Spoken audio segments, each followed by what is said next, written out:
भक्तों, नवरात्रि का महापर्व बहुत ही शुभ और मंगलकारी माना जाता है। नवरात्रि के पूरे 9 दिन गंगा जल की हर एक बूंद की तरह पवित्र माने जाते हैं। ये शुभ समय भक्तों के जीवन में खुशियों की सौगात लेकर आता है। भक्तों, आपको बता दें, 2024 में इस साल मां दुर्गा पालकी पर सवार होकर आएंगी। पालकी की सवारी को शुभ माना गया है, हालांकि इसे आंशिक महामारी का कारण भी माना गया है। शास्त्रों में वर्णित है तथा मान्यताओं के अनुसार अगर शारदीय नवरात्रि पर यदि माता दुर्गा का आगमन उनके वाहन सिंह पर नहीं बल्कि पालकी पर होगा, तो मान्यता है कि माता दुर्गा का पालकी पर सवार होकर आना बहुत ही शुभ और कल्याणकारी माना जाता है। जीवन सुखमय हो जाता है, भक्ति का भरपूर लाभ भक्तजनों को मिलता है। भक्तों, इस बार नवरात्रि पूरे 9 दिनों तक मनाई जाएगी, न एक भी दिन कम न ज्यादा। पूरे 9 दिनों तक मनाई जाएगी। मां शेरावाली की विशेष रूप से पूजा आराधना की जाएगी। शारदीय नवरात्रि का महापर्व इस बार 2024 में 3 अक्टूबर 2024 गुरुवार से शुरू होकर नवरात्रि का समापन 11 अक्टूबर 2024 बुधवार को नवमी पर होगा। 12 अक्टूबर 2024 को विजयादशमी मनाई जाएगी। ऐसे में शारदीय नवरात्रि पर माता दुर्गा की कृपा पाने के लिए कलश स्थापना का शुभ मुहूर्त है। इस बार घट स्थापना का शुभ मुहूर्त सुबह 6:14 से सुबह 7:21 तक रहेगा। घट स्थापना की अवधि 1 घंटा 6 मिनट की है।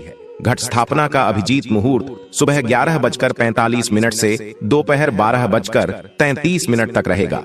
महाव्रत में की गई पूजा बहुत ही शुभ मानी जाती है। इससे समस्त देवी देवताओं की कृपा प्राप्त होती है और पूजा पाठ का फल कई लाख गुना प्राप्त होता है। दोस्तों, स्वयं माता दुर्गा जी ने कहा है, जो भी स्त्री नवरात्रि के दौरान कर लें, यह 2 छोटे से काम उसके जीवन के हर कष्ट को मैं खुशियों से भर दूंगी। मैं उसका घर, उसकी हर मनोकामना को मैं कर दूंगी पूरा। दोस्तों, हमारे हिंदू धर्म में शारदीय नवरात्रि का अपने आप में एक विशेष और खास महत्व होता है।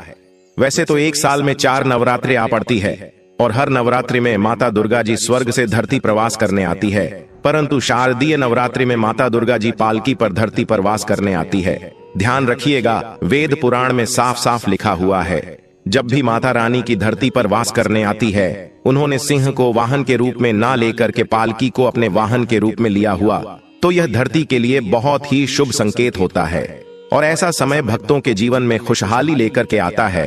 दोस्तों, एक साल में 4 नवरात्रि यहाँ पड़ती है, परंतु हमारे हिंदू धर्म में शारदीय नवरात्रि सबसे ज्यादा फलदायी नवरात्रि होती है, क्योंकि इस दौरान माता रानी जी बहुत ही ज्यादा प्रसन्न मुद्रा में होती है, अपने दोनों हाथों से अपने भक्तों पर कृपा बरसाती हैं और शारदीय नवरात्रि के दौरान की गई पूजा साधना क्रिया कभी भी खाली नहीं जाती है। इस दौरान कोई भी व्यक्ति यदि माता रानी जी के लिए व्रत रखता है, पूजा पाठ करता है, तो उस व्यक्ति के लिए स्वर्ग के दरवाजे खुल जाते हैं और माता रानी जी की असीम कृपा उस पर सदैव बनी रहती है।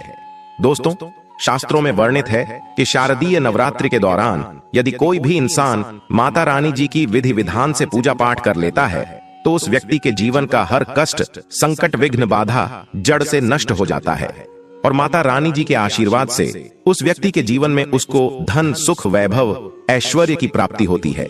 दोस्तों, हमारे शास्त्रों में, हमारे वेद पुराणों में माताओं के लिए, बहनों के लिए शारदीय नवरात्रि के दौरान कुछ ऐसे उपायों के बारे में बताया गया है, जो यदि माताएं बहनें शारदीय नवरात्रि के दौरान सही मुहूर्त पर विधि विधान से कर लें, जिसके बारे में आज के इस वीडियो में हम आपको बताने जा रहे हैं, तो ऐसी महिलाओं को, ऐसी कन्याओं को शीघ्र ही माता रानी जी का वरदान और वो आशीर्वाद मिल जाता है, जिसके पश्चात उनके जीवन के हर प्रकार की परेशानी खत्म हो जाती है और माता रानी जी के आशीर्वाद से उनके जीवन में अपार खुशियां ही खुशियां आती हैं। देखिए भक्तों, वेद पुराण में तो साफ साफ यहाँ तक लिखा हुआ है कि यदि किसी भी नवरात्र के दौरान माताएं बहनें माता रानी जी को सच्चे दिल से पुकारती हैं, तो माता रानी जी उनके घर पर वास करने अवश्य जाती है। उनकी केवल एक पुकार पर ही उनके जीवन के हर कष्ट को जड़ से नष्ट कर देती है और यदि शारदीय नवरात्रि के दौरान माताएं बहनें वेद पुराणों के अनुसार वह उपाय कर लें, जिसके बारे में आज के इस वीडियो में हम आपको बताने जा रहे हैं, तो मान के चलिए माता रानी जी के आशीर्वाद से माताओं बहनों के परिवार के जीवन में एक चमत्कारी और सकारात्मक बदलाव आ सकता है। दोस्तों, चाहे आप पुरुष हैं चाहे महिला हैं, आज के इस वीडियो को बहुत ध्यान से, श्रद्धा से अंत तक बिना भगाए देखिएगा, क्योंकि आज के इस वीडियो में हम जानकारी आपको वेद पुराणों के अनुसार देने जा रहे हैं। और यदि आपने इस जानकारी को प्राप्त करके नवरात्रि के दौरान 2-4 मिनट का समय निकाल करके उन उपायों में से एक भी उपाय कर दिया, जिसके बारे में आज के इस वीडियो में हम आपको बताने जा रहे हैं, जिसके बारे में हमारे वेद पुराणों में शास्त्रों में लिखा हुआ है, तो आप अपने जीवन की कितनी ही बड़ी समस्या में फंसे हो, कितनी ही बड़ी आपकी मनोकामना हो, कितना भी बड़ा दुख हो आपके जीवन में, माता रानी जी के आशीर्वाद से आपके जीवन की हर प्रकार की दुविधा से आपको अवश्य मुक्ति मिल जाएगी। और इन उपायों को करने के पश्चात मान के चलिए, न केवल आपके बल्कि आपके पूरे परिवार के जीवन में एक चमत्कारी और सकारात्मक बदलाव आएगा ही आएगा। फिर हम आपको इस वीडियो में बताएंगे कि नवरात्रि के दौरान वह कौन सी ऐसी 2 चीजें हैं जो यदि किसी भी घर की महिला कन्या कर लेगी तो मान के चलिए माता रानी जी की असीम कृपा उस महिला पर, उस कन्या पर सदैव बनी रहेगी। माता रानी जी के आशीर्वाद से वह महिला, वह कन्या अपने जीवन के हर प्रकार के कष्टों से मुक्ति मिल जाएगी और इसके जीवन में माता रानी जी के आशीर्वाद से उसको बहुत सुखों की प्राप्ति होगी। इसीलिए इस वीडियो को लास्ट तक, अंत तक न केवल अपने लिए बल्कि अपने पूरे परिवार के भले के लिए देखिएगा। और यदि आप चाहते हैं कि माता रानी की कृपा सदैव आपके और आपके परिवार पर बनी रहे, माता रानी जी के आशीर्वाद से आपके जीवन में धन की वर्षा हो और आपको कभी भी अपने जीवन में किसी भी प्रकार की परेशानी का सामना न करना पड़े, माता रानी जी की कृपा से आपके घर की बरकत हो, आपके घर की उन्नति होगी, तो दोस्तों पूरी सच्ची श्रद्धा और पूरे विश्वास के साथ कमेंट बॉक्स में जाइए और जय माता दी, जय माता रानी अवश्य लिखिए। और यदि आप माता रानी जी के सच्चे भक्त हैं तो इस वीडियो को लाइक करना मत भूलिएगा और एक काम कीजिएगा, कमेंट बॉक्स में अपनी राशि भी डाल दीजिए। आपकी राशि के अनुसार कोई भी ऐसा उपाय होगा जो शारदीय नवरात्रि के दौरान आप करके लाभ पा सकते हैं, वो कि हम आपके कमेंट का रिप्लाई में बता देंगे। परंतु आपसे हाथ जोड़ करके निवेदन था, वीडियो लाइक करना मत भूलिएगा। तो यदि आप महिला हैं, यदि आप कन्या हैं, तो कुछ ऐसी गलतियां हैं जो वेद पुराणों के अनुसार आपको शारदीय नवरात्रि के दौरान भूलकर भी नहीं करना चाहिए, वरना माता रानी जी आपसे रुष्ट हो जाएंगे और कभी भी आपके घर पर वास करने नहीं आएंगे। तो वह कौन सी गलतियां हैं जो आपको शारदीय नवरात्रि के दौरान नहीं करनी चाहिए? तो सबसे पहले तो आप इस बात का ध्यान रख लेना, यदि आप अपने घर पर कलश स्थापना करने जा रहे हैं, यदि आप अपने घर पर माता रानी जी के लिए अखंड ज्योति जलाने जा रही है या आप माता रानी जी के लिए चौकी लगाने जा रही है, तो इस बात का ध्यान रखिएगा, कभी भी माता रानी जी की अखंड ज्योति को बूझने मत दीजिएगा। दूसरा, यदि आप कलश स्थापना करने जा रही है तो जटा वाला नारियल का प्रयोग कीजिएगा जिसमें पानी होता है। तीसरा, आपको इस बात का ध्यान रखिएगा, जो आप माता रानी जी के लिए चौकी लगाने जा रही है वह चौकी कभी भी छोड़कर मत जाइएगा। देखिए, चौकी यदि आपने घर पर लगाया है तो चौकी को कभी भी खाली कभी मत छोड़िए, यह बहुत ही ज्यादा अशुभ बताया गया है, इससे माता रानी रुष्ट हो जाती है। दूसरा, आपको इस बात का ध्यान रखना होगा कि यदि आप माता रानी जी की चौकी घर पर लगाने जा रही हैं तो केवल लाल कपड़े पर ही लगाएगा। बहुत से लोग गलत कर बैठते हैं। क्या कर बैठते हैं? वह माता रानी जी की चौकी लगाते हैं, पूजा पाठ करते हैं, परंतु चौकी पर पेपर लगा देते हैं, पेपर रख करके चौकी लगा देते हैं। यह हमारे वेद पुराणों में बहुत ही अशुभ बताया गया है। यदि आप भी पेपर रख करके माता रानी जी के लिए चौकी लगा रहे हैं तो इससे माता रानी आपसे रुष्ट हो सकती और कभी भी आपके घर पर वो वास करने नहीं आएंगे। हाँ, माता रानी की चौकी यदि आप लगा रही है तो लाल कपड़े पर लगाइए, इस बात का ध्यान रखिएगा। ऐसे लाल कपड़े का प्रयोग कीजिएगा जो पहले कभी भी प्रयोग न हुआ हो। तीसरा, इस बात का आप लोगों को ध्यान रखना होगा, जब भी आप माता रानी जी की पूजा पाठ करने जा रही है, माता रानी जी की आपने चौकी लगाई है, तो वहां पर कभी भी काले कपड़े का प्रयोग मत कीजिएगा या माता रानी जी की पूजा पाठ करते वक्त काले कपड़े का धारण मत कीजिएगा। यह बहुत ही ज्यादा अशुभ बताया गया है, इससे माता रानी की शीघ्र ही रुष्ट हो जाती है।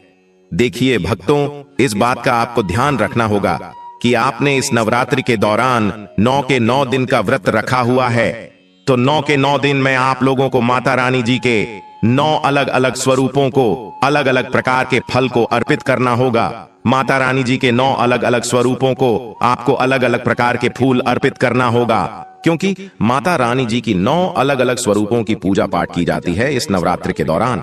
और हाँ, यदि आपने 9 दिन का व्रत रखा है तो पेट भर कुछ भी मत खाइए, क्योंकि जिस व्रत में तपस्या न हो, संघर्ष न हो, वह व्रत कभी भी फल पलट करके नहीं देता है। आप यदि इन बातों का ध्यान रखें तो माता रानी जी की कृपा आपको अवश्य मिलेगी। नवरात्रि के पूरे 9 के 9 दिन में घर में किसी भी व्यक्ति को नाखून काटने नहीं दीजिएगा। नाखून काटने वाली मशीन का प्रयोग नहीं करने दीजिएगा, यह बहुत ही ज्यादा अशुभ बताया गया है। इसी प्रकार से भक्तों, आप लोगों को इस बात का ध्यान रखना होगा कि माता रानी जी की पूजा में किसी भी तरीके के चमड़े की चीज का प्रयोग मत कीजिएगा। देखिए भक्तों, होता क्या है, बहुत सी माताएं बहनें नवरात्रि का व्रत रखती हैं, माता रानी जी के मंदिर जाती है, चौकियों पर जाती हैं, तो आप लोग इस बात का ध्यान रखिएगा। कृपया करके आप लोग कभी भी माता रानी जी के पंडाल पर जा रही हैं तो आप किसी भी चमड़े वाली चीज का प्रयोग मत कीजिएगा। जैसे बटुआ हो गया, बेल्ट हो गए, चप्पल हो गई, चमड़े वाली चीजों से आप लोगों को दूर रहना होगा। इस बात का आप लोगों को विशेष करके ध्यान रखना होगा। और आप लोगों को इस बात का ध्यान रखना होगा कि यदि आप नवरात्रि के 9 के 9 दिन का व्रत रख रही हैं तो कृपया करके दोपहर में सोएगा नहीं। नवरात्रि के 9 दिन कभी भी दोपहर में सोया नहीं जाता है। यदि भक्तों आपने व्रत रखा है तो ये कुछ ऐसी बातें हैं जिनका यदि आप लोग विशेष करके ध्यान रखेंगे तो आपके जीवन में आपको किसी भी प्रकार की परेशानी का सामना नहीं करना पड़ेगा और माता रानी जी की आपको कृपा भी मिलेगी। आपके व्रत का पालन करके आपको करोड़ों गुना लाभ मिलेगा। माता रानी जी का आपको आशीर्वाद मिलेगा। तो सबसे पहले आपको इस बात का ध्यान रखना होगा कि यदि आप माता रानी जी के लिए 9 दिन का व्रत रखने जा रही हैं तो आपको लाल कपड़े पहन करके माता रानी जी की पूजा करनी होगी। देखिए, माता रानी जी को लाल रंग बहुत ही प्रिय है। यदि लाल रंग का प्रयोग करते हुए आप माता रानी जी की पूजा पाठ करेंगे तो आपकी पूजा सिद्ध भी हो जाएगा और आपका पूजा का पालन करके आपको करोड़ों गुना लाभ मिलेगा। दूसरा, आपको इस बात का विशेष करके ध्यान रखना होगा, जब भी आप माता रानी जी के लिए पूजा पाठ करने जा रही हो तो पूजा पाठ करने से चौकी के पास थोड़ा सा गंगा जल का छिड़काव कर दीजिएगा। गंगा जल का छिड़काव करने के पश्चात ही माता रानी जी की पूजा पाठ कीजिएगा। यह बहुत ही ज्यादा शुभ बताया गया है। यदि आप माता रानी जी की पूजा में माता रानी जी को लाल गुड़हल का फूल अर्पित करती है तो यह बहुत शुभ बताया गया है। देखिए, लाल गुड़हल का फूल जो होता है वही एक ऐसा फूल होता है जो माता रानी जी के 9 अलग अलग स्वरूपों को एक साथ अर्पित किया जा सकता है। तो माता रानी जी की पूजा में यदि आप लाल गुड़हल के फूल का प्रतिदिन उनको अर्पित कर रही है तो माता रानी के 9 अलग अलग स्वरूपों का आपको आशीर्वाद मिलेगा। देखिए भक्तों, यदि आप अपने व्रत के दौरान में सीताफल का प्रयोग करेंगे तो इससे माना जाता है कि माता सीता जी का आपको असीम आशीर्वाद मिलता है। और माता रानी जी को यदि आप सीताफल अर्पित करेंगे तो इससे भी आपको माता रानी जी का आशीर्वाद मिलेगा। तो ये कुछ ऐसी चीजें थीं जिनका आपको ध्यान रखना है और नवरात्रि के दौरान करना है और आपको माता रानी जी का आशीर्वाद भी मिलेगा, वरदान भी मिलेगा और आपके जीवन में आप बहुत खुश रहेंगे। लेकिन नवरात्रि के दौरान सबसे ज्यादा महत्व होता है कन्या पूजन का। दोस्तों, माना जाता है व्रत और उपासना से माता रानी इतना पसंद नहीं होती है जितना कि कन्या पूजन से होती है। नवरात्रि में छोटी छोटी कन्याओं को माता रानी का स्वरूप माना जाता है। कन्याओं को भोग लगाया जाता है, उन्हें प्रसन्न किया जाता है और बदले में आशीर्वाद मांगा जाता है। कन्याओं को प्रसन्न करने के लिए गिफ्ट आदि उपहार वगैरह दिए जाते हैं। माना जाता है अगर कन्याओं को कोई भेंट दी जाए और उसे खुशी खुशी स्वीकार कर ली तो इसका मतलब है माता रानी अर्थात माता वैष्णो ने भेंट स्वीकार कर ली। जिन पर कन्याएं प्रसन्न होती हैं तो समझो उन्हें माता रानी का आशीर्वाद मिल गया और माता रानी की कृपा से उन्हें मुंह मांगा वरदान प्राप्त होता है। नवरात्रि में 2 साल से लेकर 10 साल तक की कन्या का पूजन होना चाहिए। अष्टमी अथवा नवमी को कन्याओं के पैर धोकर भोजन कराना, उपहार आदि देना श्रेष्ठ माना जाता है। आपके घर में संपन्नता बनी रहे तथा धन की कोई भी कमी न हो, कन्याओं को कोई सुंदर गिफ्ट दे सकते हैं। शास्त्रों में बताया जाता है कि कन्या जितना खुश होती है माता रानी उतना ही जल्द फल की प्राप्ति प्रदान करती है। ऐसे में आप कन्याओं को चॉकलेट बॉक्स दे सकते हैं तथा खूबसूरत कपड़े दे सकते हैं। याद रहे, काले कपड़े न दें और स्टील के बर्तन भी गिफ्ट के तौर पर दे सकते हैं। याद रहे कि कन्याओं को लोहे का कोई भी सामान नहीं देना चाहिए। भक्तों, जब कन्या अपने घर के लिए प्रस्थान करें तो उनके चरण जरूर छू लें और अपने मन में अपनी प्रार्थना को पूरा करें। सच्चे दिल से मांगी मुराद माता रानी अवश्य पूरी करती है। और कमेंट बॉक्स में जय माता दी लिखना न भूलें। आज के लिए बस इतना ही दोस्तों। अगर आपको यह वीडियो पसंद आया है तो वीडियो को लाइक करिएगा, दोस्तों को शेयर जरूर करिएगा और चैनल को सब्सक्राइब करके बेल आइकन जरूर दबाइएगा ताकि आने वाला नॉलेज वीडियो आपको सबसे पहले मिले। भक्तों, मिलते हैं अगले वीडियो में, तब तक के लिए धन्यवाद।